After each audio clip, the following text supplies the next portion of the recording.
How is the commercial real estate landscape evolving in today's world, and what are the driving forces behind these changes? Welcome to the Commercial Real Estate Insights podcast. I'm your host, Steve Hamoen. Let's get right to it. In today's segment, we're diving into the Table of Experts discussion on commercial real estate leasing and development. According to a recent panel, the greater Louisville marketplace is experiencing robust growth, with strong demand and limited supply positioning the region as a key logistics and manufacturing hub. However, challenges such as land scarcity and rising construction costs present potential obstacles. Interestingly, the retail sector in Louisville is thriving with new retailers entering the market, leading to more ground-up developments. This influx includes grocery retailers like Publix and Hy-Vee, which in turn pushes existing players like Kroger to expand. This is a trend mirrored in other regions, including Kitchener-Waterloo and London, Ontario, where retail developments are adapting to new consumer demands. The multifamily sector in Louisville is also robust, driven by steady population growth and a strong employment base. This mirrors trends we're seeing in the Kitchener-Waterloo region, where multifamily developments are responding to similar demographic shifts. Vacancy rates in Louisville's multifamily market are outperforming the national average, a testament to the region's economic health. On the industrial side, Louisville is a transportation and manufacturing powerhouse. With major corridors like Interstate 65 and facilities like UPS Worldport, the area attracts significant industrial demand. This is comparable to industrial growth seen in Cambridge, Ontario, where proximity to major transportation routes bolsters the industrial market. However, the office sector, particularly downtown, faces challenges with higher vacancy rates due to the shift towards remote work. This is not unique to Louisville and is a trend observed across North America, including in major Canadian cities. Suburban office markets, on the other hand, remain more stable. As we explore these trends, it's evident that the commercial real estate landscape is evolving rapidly. Whether it's in Louisville or Ontario, the demand for strategic location and infrastructure is reshaping how we approach leasing and development. Stay tuned as we continue to explore these dynamics in our upcoming segments.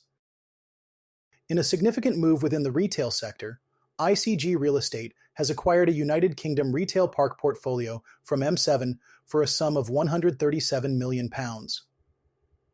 This transaction was made through ICG Real Estate's Strategic Real Estate II Fund, which now includes the Priory Retail Park in Colliers Wood, Great Lodge Retail Park in Tunbridge Wells, and the Arches Retail Park in Watford. Together, these properties encompass a total of 360,000 square feet of gross lettable area. Chris Nichols, Managing Director at ICG Real Estate, commented on the acquisition, highlighting the opportunity to acquire prime portfolios at attractive pricing.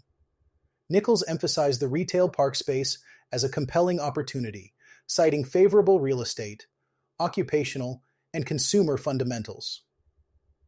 This acquisition is seen as having strong asset management potential, with plans to generate meaningful value for investors throughout the hold period.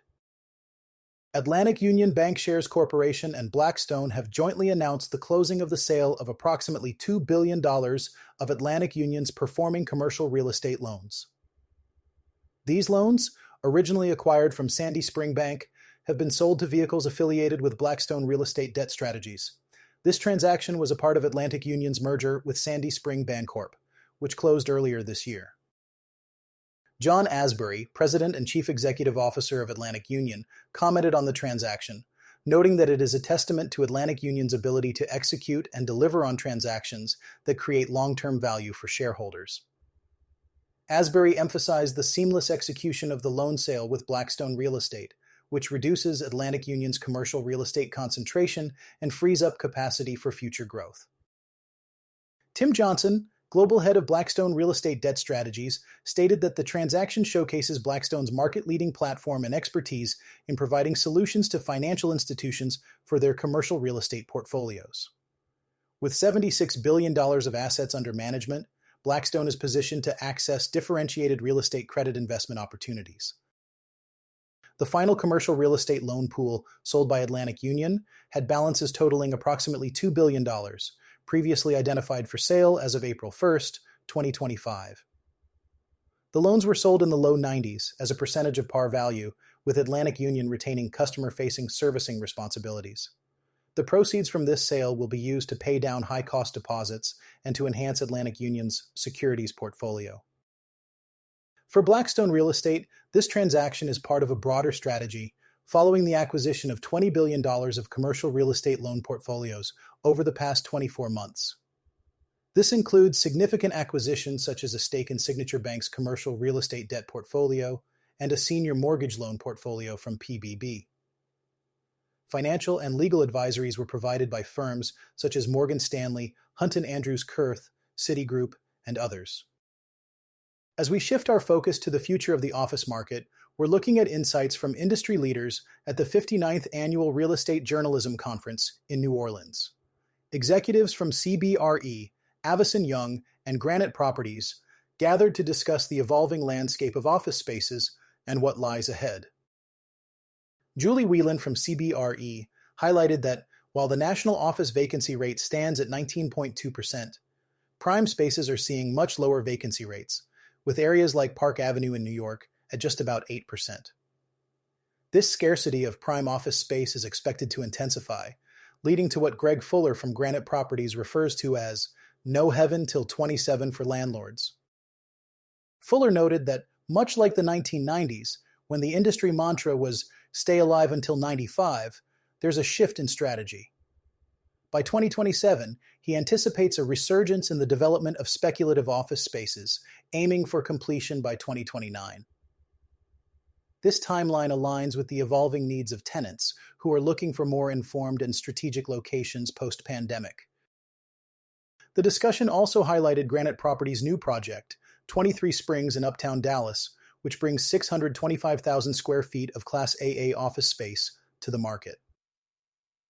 This development underscores the importance of micro-locations and commutes, as employees increasingly prioritize shorter travel times to work, which impacts tenant demand for office space. Danny Mangrew from Avison Young pointed out the rising activity in Class B office spaces, particularly in tech-centric markets like San Francisco and Manhattan. This trend is also visible in Dallas, where Class B activity has seen a significant increase, driven by sectors such as banking, finance, and technology. Landlords are making efforts to retain tenants by enhancing their offerings. Julie Whelan also mentioned the ongoing trend of office space conversions, which are outpacing new office deliveries. This shift is part of a broader market rebalance, with cities like Dallas becoming hotspots for conversion projects. The conversion of office spaces into mixed-use areas is seen as a potential catalyst for revitalizing downtown districts. As we look to the future, the insights from these industry leaders provide a roadmap for navigating the complexities of the office market. The focus on strategic locations, tenant preferences, and market adaptability will be key in shaping the next wave of office developments. Thank you for listening to the Commercial Real Estate Insights podcast. I'm your host, Steve Hamoen. See you on the next one.